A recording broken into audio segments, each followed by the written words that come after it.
Hello. Welcome to our third part in our physiological psychology series on internal regulation. We've talked already about biological rhythms. We've talked about thirst. We've talked about homeostasis. And now we're going to talk about hunger. And hunger, of course, is how our body maintains its nutrition, sufficient supplies of glucose and fat to do all the things that we need to do. So the way we're going to do this today, we'll talk first about digestion and food selection, kind of a general introduction, talk about the role of the stomach and intestines, and then talk about the four important hormones involved in regulating eating behavior: substances, glucose, insulin, glucagon, and leptin, and how those affect behavior, talk about brain mechanisms of feeding behaviors, and then finish up talking about a really important topic on eating disorders. So we'll talk about digestion and food selection first. We're going to talk about digestive system functions, break down a few things about the small and large intestines, talk about consumption of dairy products just as an interesting note about how our tastes and what we're able to eat are very different across the globe, and then finally finish up with some unsubstantiated beliefs that influence our food selection. Because this is obviously an important part of how we regulate our body weight, is choosing what to eat. And so this is an important question. So let's start with our digestive system functions. Point of the digestive system is to take stuff that is in the environment and turn it into fuel for the body. So its role is to break down food into smaller molecules that the cell can use. Digestion starts as soon as we put something in our mouth. Enzymes in the saliva, in our saliva, starts to break down carbohydrates. Of course, we chew to break things into smaller pieces. And then the hydrochloric acid and enzymes in our stomach start to digest proteins. But carbohydrates start to get broken down in the mouth itself. And so as we start to eat, our salivary glands release more saliva. That starts to break down food. We swallow. As it travels down the esophagus, it's still getting broken down by those enzymes. That saliva, of course, ends up in our stomach along with the hydrochloric acid, the other enzymes in our stomach, and that then starts to break down proteins.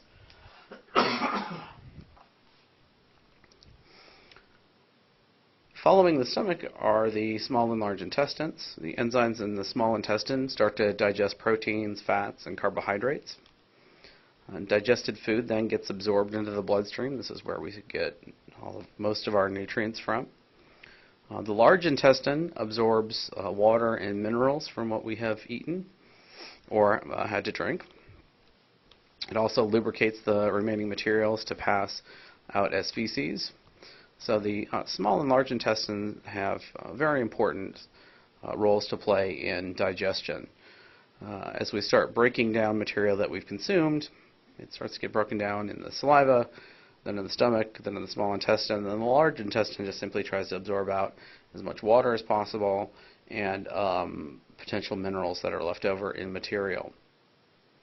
There are a variety of enzymes throughout this process, and of course there are also bacteria, and this is an important part of sort of understanding modern anatomy, is trying to understand the internal biome and how the bacteria and enzymes and everything that's in this internal environment help contribute to our health, and we're just now starting to learn how all this works.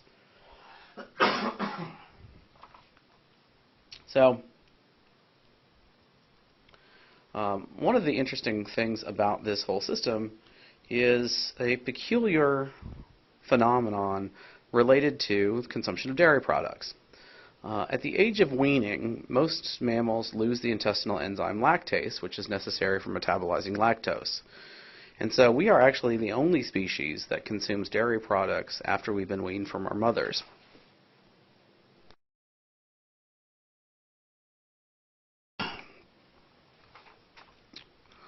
Milk consumption after weaning can cause gas and stomach cramps. This is why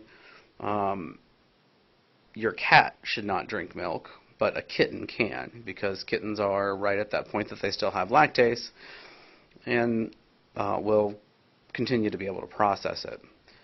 These declining levels of lactase may be an evolutionary mechanism to encourage weaning. Now, as human beings, we went and domesticated goats and sheep and cattle, primarily goats and cattle, which we use their, and yaks, I guess. Sorry, I'm thinking globally. And we use their milk to create dairy products. We drink their milk, we make cheese, we make ice cream, and all sorts of other dairy products. Many human adults have enough lactase to consume milk and other dairy products throughout their lifetime. So most of us in the West have adjusted, as part of Western civilization, to continue producing lactase to be able to consume milk and other dairy products. People that are lactose intolerant no longer produce lactase. And so that's why they end up being lactose intolerant and cannot and have difficulty consuming any kind of dairy products. Nearly all adults in China and surrounding countries lack the gene that enables adults to metabolize lactose. This appears to be a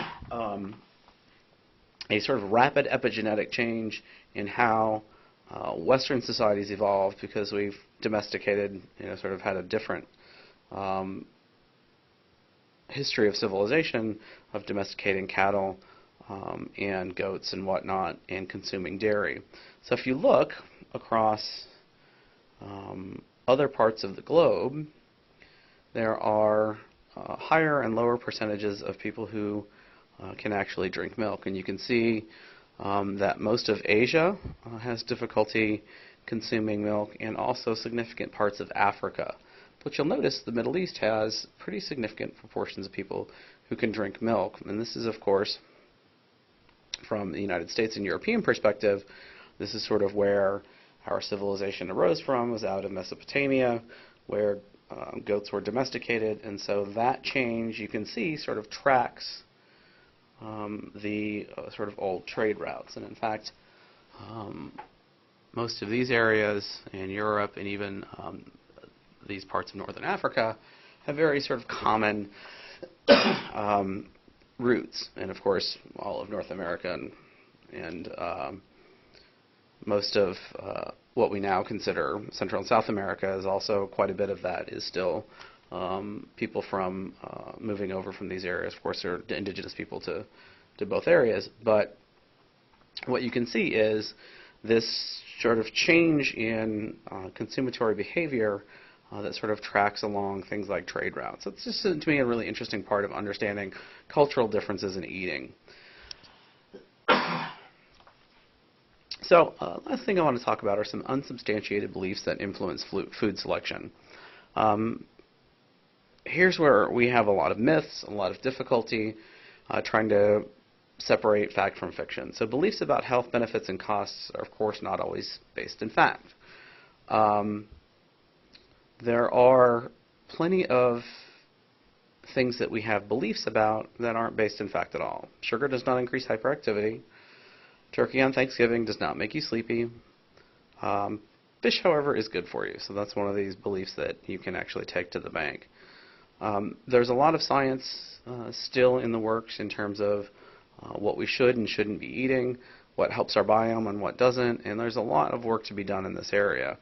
The best thing to do is to try to do the best you can, eat a balanced diet, relatively low in added sugars and salts, balanced carbohydrate and proteins, and the more natural food you can eat, and the more whole foods you can eat, seems to be, at this point, our best recommendation. So that takes us then into how the stomach and the intestines help influence our eating behavior. So the main signal to stop eating is the distension of our stomach. So the vagus nerve conveys information about the stretching of our stomach walls to the brain. This, however, does take a little bit of time. And so one of the things that's important is to think about how fast you eat.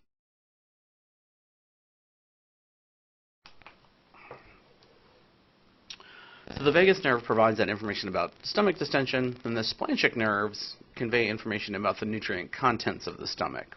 And that allows us to sort of evaluate maybe what we should be eating more or less of. And so many of you probably have had this experience of, if you've eaten some sort of dinner that's really heavy in cream and cheese, you just simply don't want ice cream for dessert because you've just had so much of that heavy fat and you want maybe something else, like a fruit or something. The splanchnic nerve is what is responsible for conveying that kind of information.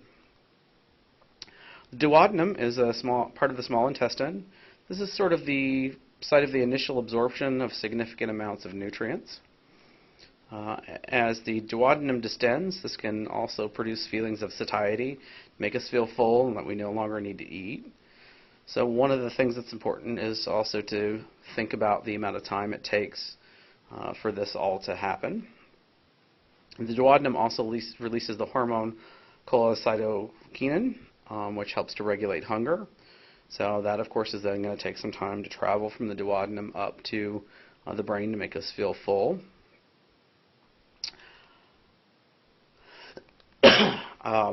One of the things to keep in mind about this throughout this process is none of this happens instantly, because we're not talking about, so the vagus nerve causes a pretty rapid response because the duodenum is releasing this hormone that then has to travel to the brain to regulate hunger.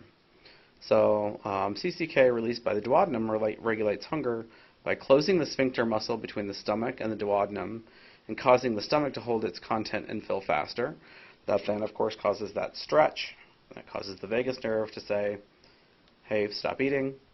By stimulating that vagus nerve to send a message to the hypothalamus, that releases a chemical that's similar to CCK.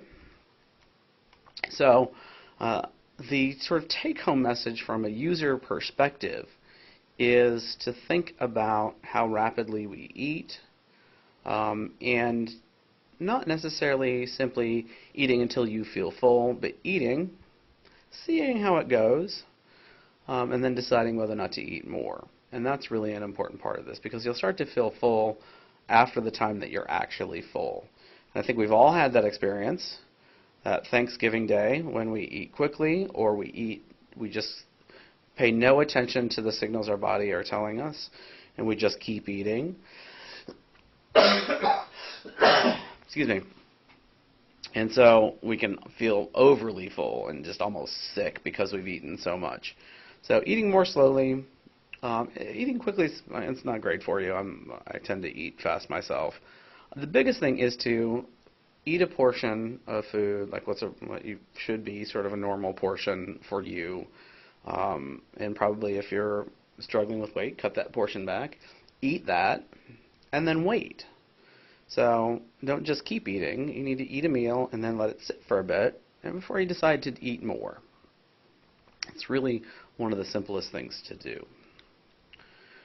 So I want to talk about glucose, insulin, glucagon, and leptin. These are all important ways in which our hunger behavior is regulated. We'll start with glucose. This is, of course, the main product of digestion, the important source of energy for the body. We all remember the Krebs cycle and how that functions. This is nearly the only fuel used by the brain. The brain uses an enormous amount of glucose. Insulin and glucagon help regulate the flow of glucose into cells, and so it's an important part of getting glucose into cells for them to use that glucose.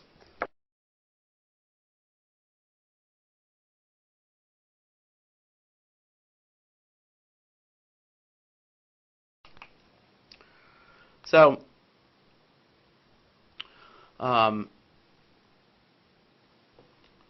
excess glucose then enters the liver and fat cells. So insulin and glucagon regulate the flow of glucose into cells. If we have too much glucose, it can enter the liver and into fat cells. And this is where we start to get into trouble.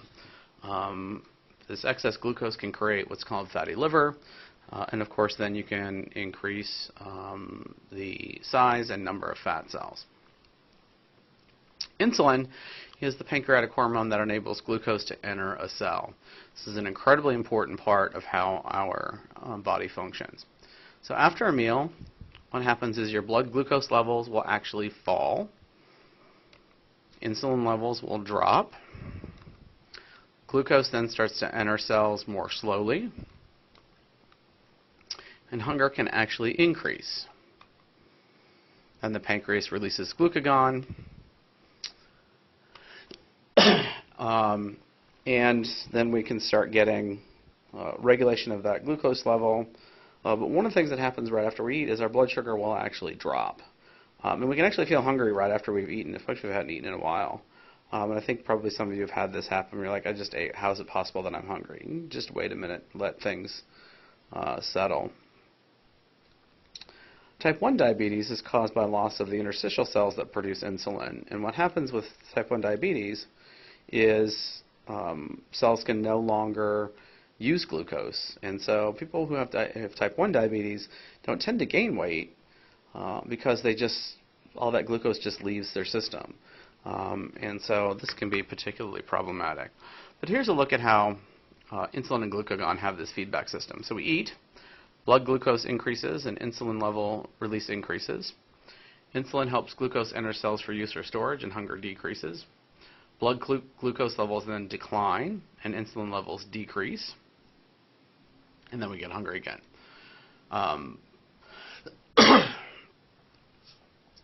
So right after we eat, we can get an increase in blood glucose, but we can also get a drop then in glucose sometime after you have eaten. And this is people who are hypoglycemic oftentimes have difficulty because their blood sugar levels will drop too far, too quickly. So glucagon, as blood glucose levels decline, glucagon release increases. Some stored supplies are then converted to glucose, which enters the blood, slowing the return of hunger. So right after eating, blood glucose actually increases, but after we have had a chance for insulin release to increase, that then helps glucose enter cells, hunger decreases, and glucose levels decline. And insulin levels decrease, but then we have an increase in glucagon, which causes stored supplies to convert to glucose, which allows more sugar to enter the blood, slowing the return of hunger. And then if we run out of supplies, then we get hungry. One of the things to understand about hunger is not just based on this process, but is also based on things like basic reinforcement or classical conditioning. So we're just simply used to eating at certain times, and so sometimes we just get hungry because our environment tells us we're supposed to be hungry. And so oftentimes we'll eat because of that. So glucagon levels, the hormone released by the pancreas when glucose levels fall is glucagon. This stimulates the liver to convert some of its stored glycogen to glucose to replenish low supplies in the blood. So this helps regulate our blood sugar levels within a certain level. So the goal, again, with homeostasis is always to maintain blood glucose levels within a certain range. If insulin levels stay constantly high, we can have some issues. The body continues to rapidly move blood glucose into the cells long after a meal. Blood glucose can drop, and hunger increases in spite of high insulin levels. And then food is rapidly deposited as fat and glycogen. And so high levels of insulin due to overeating results in increases in fat and glycogen. And then one of the things that happens is this blood glucose regulation gets out of hand, and you can end up with type 2 diabetes, where we end up with very high levels of blood sugar because of this dysregulation in this system. And this is, of course, associated with weight gain. This is valuable for preparation for winter in some animals by increasing these insulin levels and increasing fat storage. Unfortunately, for human beings, we don't actually need that, but we oftentimes can end up gaining weight and getting our blood glucose way off, which has a number of health consequences.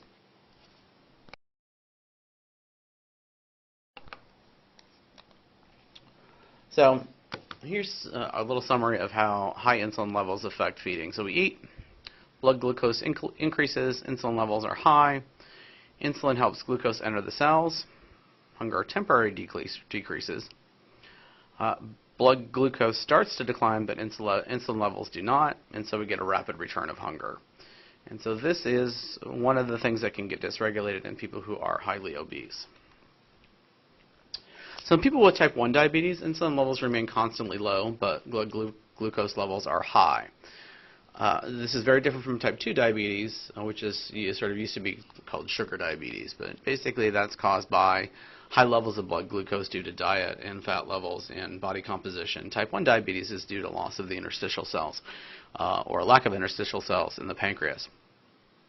So what happens with type 1 diabetes is people can sometimes eat more food than normal, but they excrete the glucose unused and lose weight. So their cells are unable to use that glucose. So in untreated type 1 diabetes, someone might eat, their blood glucose increases, but their insulin levels are already low because they're not producing it. Glucose then doesn't enter the cells, leaves in the urine and feces, and hunger remains high. And blood glucose levels stay high, but the cells are starving, so we stay hungry. This is what happens when people can get very high blood sugar levels. This can cause lots of really significant side effects, not to mention the fact that these cells are starving. This is why individuals who have type 1 diabetes have to take insulin in order to regulate their blood glucose levels and replace the insulin that is not being produced by their interstitial cells. One of the best treatments for this now are insulin pumps, and these maintain really high, pretty precise levels of insulin throughout the day for people who find this as an acceptable alternative. So leptin is another hormone that's important for hunger regulation. Long-term hunger regulation is accomplished by the monitoring of fat supplies by the body. The body's fat cells produce the peptide leptin, which signals the brain to increase or decrease eating. And we know that low levels of leptin can increase hunger, and high levels reduce eating and increase physical and immune system activity. So, in theory, high levels of leptin ought to keep you from eating more. Unfortunately, this can get out of range. So people's regulation of leptin can get off, much like any other neurotransmitter system, and so they end up not getting the appropriate kind of feedback from the amount of leptin in their body. People with high levels of leptin oftentimes have immune system difficulty. As I was saying, high levels of leptin don't always necessarily decrease hunger. Most people are obese because they are less sensitive to leptin. And so what can happen is the responsivity to leptin can be downregulated. And so sensitivity declines when animals prepare for hibernation and during pregnancy. And this is one of the reasons why women oftentimes have difficulty losing body fat after pregnancy, because it has altered their sensitivity to leptin. So this is something to be mindful of. Finally, puberty is actually triggered by a certain level of leptin during adolescence. So some brain mechanisms of eating behavior. Information from all parts of the body regarding hunger impinge on the arcuate nucleus. The arcuate nucleus is part of the hypothalamus, containing two sets of neurons. Neurons that are sensitive to hunger signals and neurons that are sensitive to satiety signals. So these are sort of opposing systems. So hunger tells us to eat, satiety signals tell us to stop eating. Ghrelin is an important neurotransmitter that is released in the brain that acts on the hypothalamus to increase appetite and can trigger stomach contractions. Some really interesting research just came out recently about the effects of carbon dioxide containing drinks. So carbonated water may actually cause people to eat more because it increases the release of ghrelin to increase our appetite. So that's something to watch out for. It's new research in this area, but it's certainly something to look at. Nicotine also stimulates the satiety neurons in the arcuate nucleus. We know that cigarette smoking decreases appetite, and this is why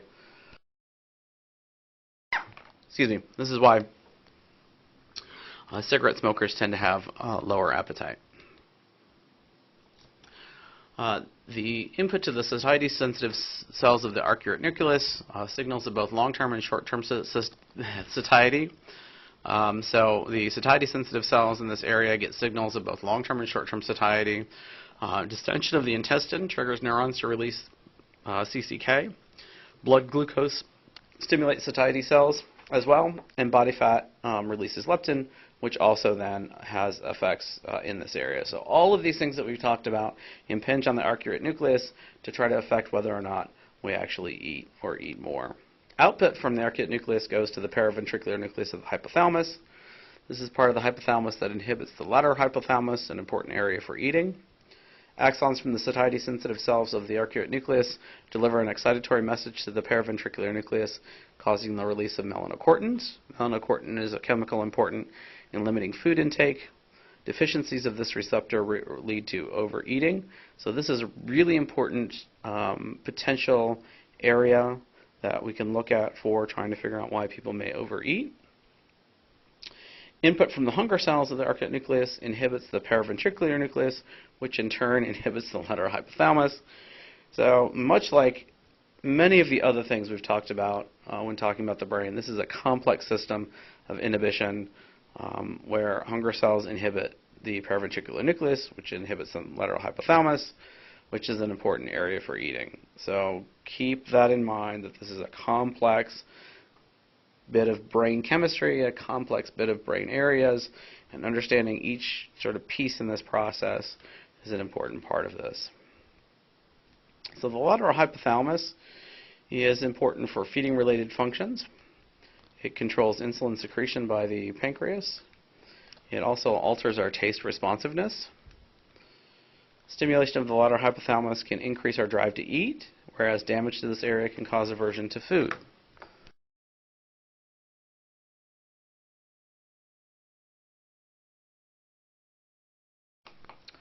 So we know this area is an important part of our drive to eat and whether or not we have food aversion. So this is an important part of the brain for our feeding behaviors. So if we look at pathways from the lateral hypothalamus, you can see they go out to a variety of areas, including the prefrontal cortex, which is involved in food-seeking behaviors, the nucleus accumbens, which is of course involved in the reward part of food and the control of ingestion and swallowing, the somatosensory cortex involved in our taste perception, the thalamus, which is of course our important sensory part, as well as the NTS there in the brainstem. So these are all areas, that's about where the vagus nerve comes in. So all of these are areas that are being controlled by the lateral hypothalamus. So many axons containing dopamine pass through the lateral hypothalamus. These axons have a number of functions. They affect the taste sensation and salivation in response to taste. So things that we know we're going to find tasty, we'll start to maybe salivate a bit for. Also sometimes things that we know might make us sick can also cause that sort of mouth sweat problem.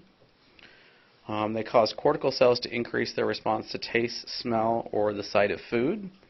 So this is a part of how we identify things that we like, smell, or like the sight of.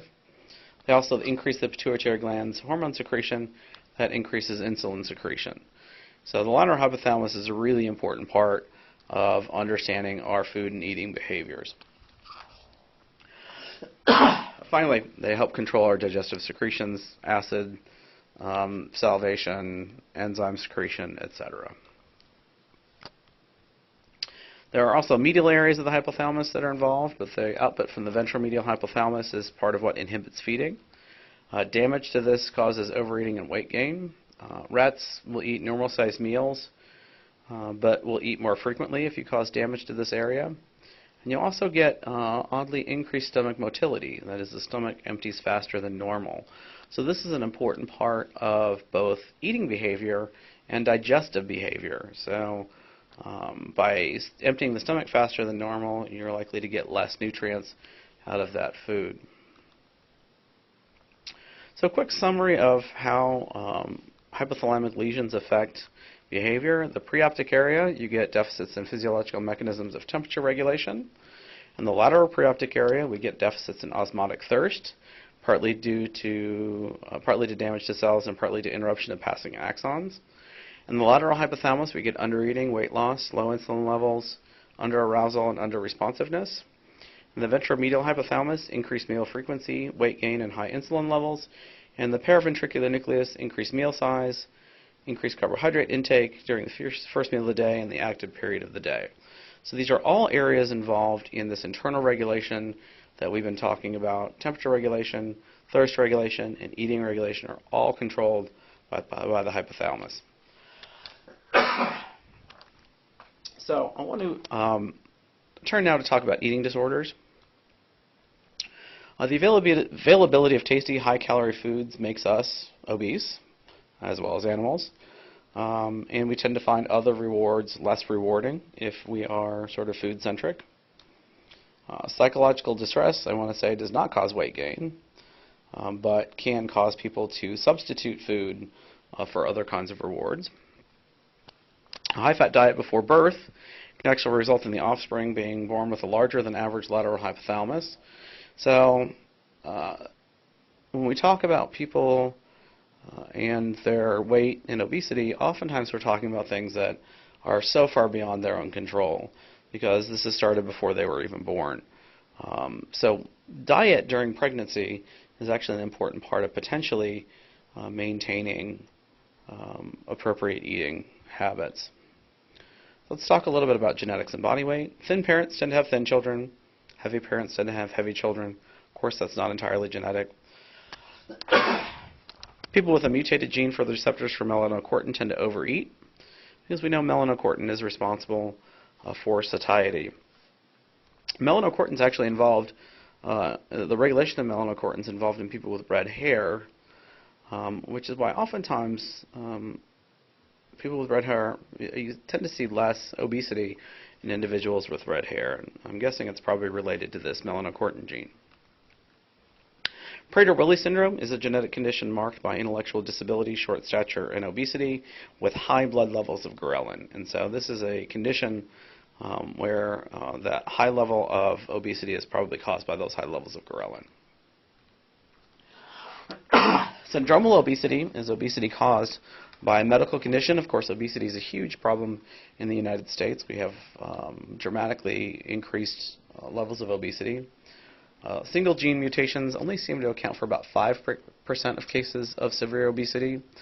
And most obesity seems to relate to the combined influence of many genes in the environment. So this is a really complex picture. We have to remember, go back to thinking about epigenetics and how gene expression can be altered by environmental events. And so how people are raised, the kind of diet they have when they're an infant, if they're under high levels of stress, if their parents are under high levels of stress. All of these things can relate to obesity and effects on genes. Excuse me. In terms of weight loss, dieting alone tends to be rarely effective. Obesity is often described more as a deficit of activity than overeating, although both can be contributors. But the data really seems to be that it's more related to reductions in activity than in overeating. Increasing activity and dietary changes which can be sustained are the keys to long-term weight loss. And that's really one of the things I want to emphasize. There are no magic solutions to weight loss. We're really talking about increasing activity and changing diet. And these are really the most sustainable ways in which to lose weight. Other possibilities include things like surgical options. These really should be limited to the most extreme cases. Because this is a really dramatic change, and only for people who really desperately need it. Otherwise, some lifestyle changes ought to suffice. So in terms of actual eating, other types of eating disorders beyond obesity are, of course, the body dysmorphic disorders involved in undereating. Bulimia is an eating disorder in which people alternate between extreme dieting and binges of overeating. And anorexia is extreme restricted eating. Very critical to understand that both of these can be potentially fatal, and both can be related to what's called body dysmorphic disorder, in which people don't actually see their body the way it really is. This is a really difficult issue to struggle with. Individuals with eating disorders are very oftentimes difficult to treat, but it's very important that they get into treatment. Because this can be fatal, and this is something that we don't want anyone to suffer from. And so the reasons for bulimia and anorexia are, of course, complex. A lot of it, of course, has to do with body image and what we sort of view as the ultimate beauty and body image. And so we really need to be cautious about how we treat one another and of course how we think about how we ought to look. We ought to be healthy, and this obsession with thinness is really, I think, problematic and something we need to think about. All right, well, that's a quick introduction to eating behaviors in the brain.